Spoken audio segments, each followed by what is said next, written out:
sexual revolution, all of a sudden now, there was not that concern that, well, if you get pregnant, you're going to have this baby and you need to get married.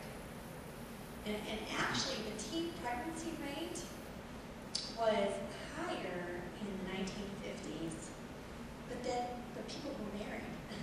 They were married before they got pregnant. People got married younger. They were more responsible. There was not this generation of where there's very little responsibility. I saw another program on it too where it talked about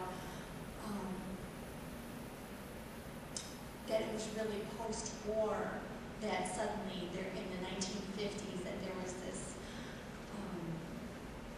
what do they call it, the drive-in mall shops, where they just what do they call it, the drive-in hamburger places, and the sock house and all this, that there was suddenly this hangout mentality for teenagers. It didn't used to be that. Teenagers traditionally throughout our society had responsibilities.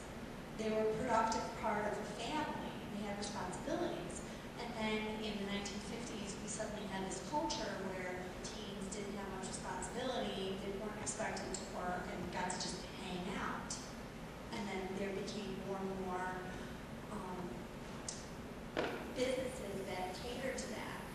So you mentioned the party mentality. So first it was going to sock house and going to the drive-in and get involved, and going to the drive-in burger joint and just hanging out.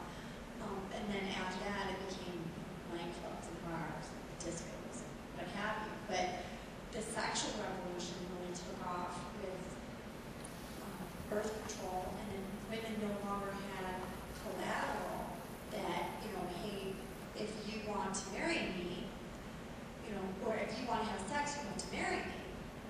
And women actually lost their power. To me, the sexual revolution has been the biggest joke on women. Women are the ones who primarily have been hurt because women lost their collateral.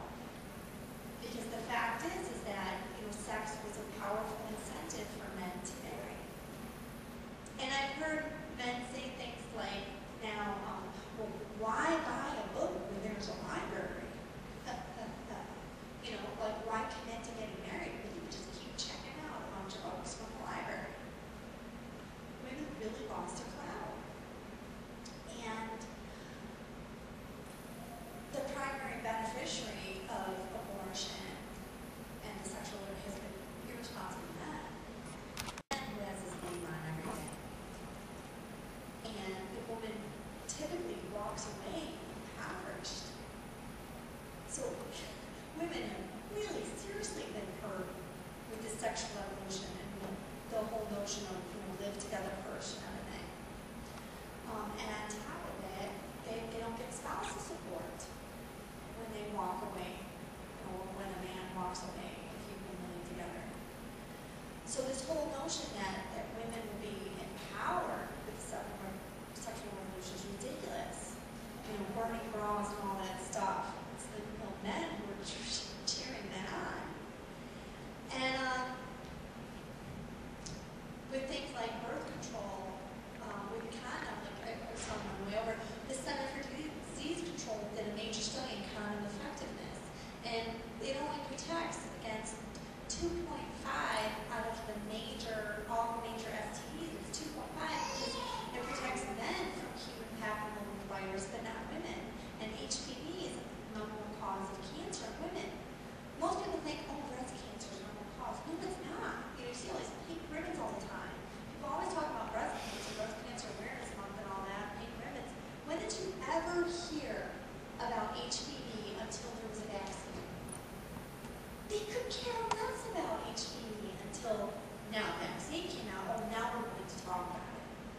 Because now women will be freer again to, But they didn't really care about women. How could they still say that they care about women when they didn't provide us with that information? So yeah, but I think abortion helped launch the sexual revolution because, again, you could avoid the consequences of it.